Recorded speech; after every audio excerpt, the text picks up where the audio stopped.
Lindsey Graham went on CNN's Crossfire to basically call the president a bitch. Our president is weak and indecisive in the eyes of the world right now. Every time the president goes on national television and threatens Putin or anyone like Putin, everybody's eyes roll, including mine. I think Putin believes that Obama is really all talk and no action.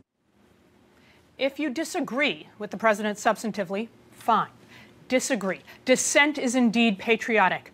But the latest insults against the president not only smack of petty partisan opportunism, it's these baseless insults that are actually undermining the president's leadership and our nation's role in the world.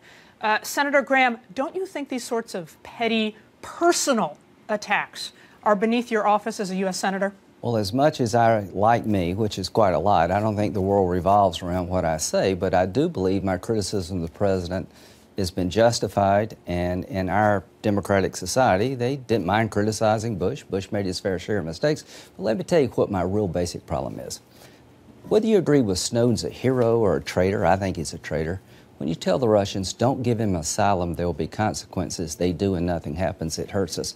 When you tell Assad, don't cross this red line, please don't use chemical weapons against your own people, he does, there will be consequences, and the consequence is he's stronger and the opposition's weaker.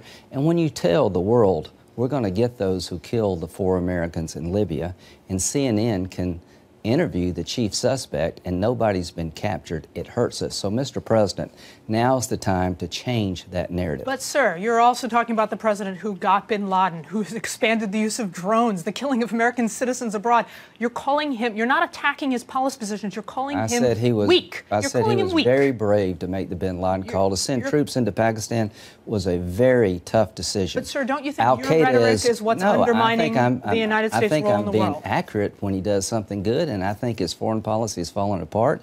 There are no consequences when you defy what Obama tells you to do, and there better start being some, or the world is going to be a very dangerous place. So start wars is what you're saying. Start wars with Syria, with Russia, with Libya, etc., etc. Because here's what Lindsey Graham isn't telling you.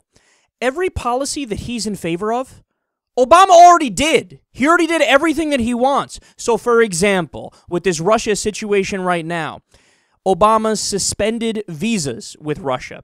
He suspended all future meetings with Russia. We are currently doing sanctions. The EU is doing sanctions. We sent 6 fighter jets to the region. We did a $1 billion bailout of Ukraine. All right, Lindsey, we did everything except go to war. That's the only thing that we haven't done yet. So if you're saying that he's weak, you are saying, let's go to war. Because there's nothing else left to do. We've already done everything else. So what are you talking about? But that's the thing. Knowing Lindsey Graham, knowing what he stood for throughout his entire career, he might actually be crazy enough to believe we should go to war with all those different places. We should go start a war in Syria. We should go start a war with Russia, or at least resurrect the Cold War. You know, we should probably invade. I mean, while we're at it, if he wants to be consistent in his warmongering and his hawkishness, we'd have to go to every place in the world that has a problem. We'd have to go to the Congo, where they're on the verge of genocide right now. Christians and Muslims are killing each other and slaughtering civilians in some circumstances. We'd have to go there. We'd have to go to Mali. Northern Mali is basically Al-Qaeda-stan right now. That's why France is fighting a war there. We'd have to go to all the places that we're currently doing drone wars. So Pakistan, Yemen, Somalia. We'd have to go to Burma or Myanmar. I forget which is the right name today. I know they switched it. That's a military junta and a dictatorship. I mean, you want me to keep going? I can keep going all day long. There's a lot of shitty fucking people and a lot of shitty fucking governments in the world. We should invade all those places and start wars with all those places, or beef with all those places. Like, his foreign policy to me, it reminds me of a drunk guy outside of a bar who just wants to fight anybody. Like, just walking around like, get at me, bro. Get at me, bro. What? Is there a problem here? What, were you looking at my girl, bro? Are you angry? Well, you step to it, bro. I'll fuck you up, dog. Like, that's Lindsey Graham. That's how he wants to run the world. He wants America to be like this. He wants us to, like, copy the Roman Empire and the Greek Empire, which, by the way, we've been doing in a lot of ways since World War II. We've invaded so many different places and toppled democratic regimes and put in dictators that serve our corporations. So we're on our way, but he loves that. He loves that stuff. And to his first point about criticisms, Lindsey, it's not that you can't criticize Obama. It's that what is in your criticism, is it correct or is it incorrect? And it just so happens that when you do go after Obama, you're making shit up or you have bad ideas.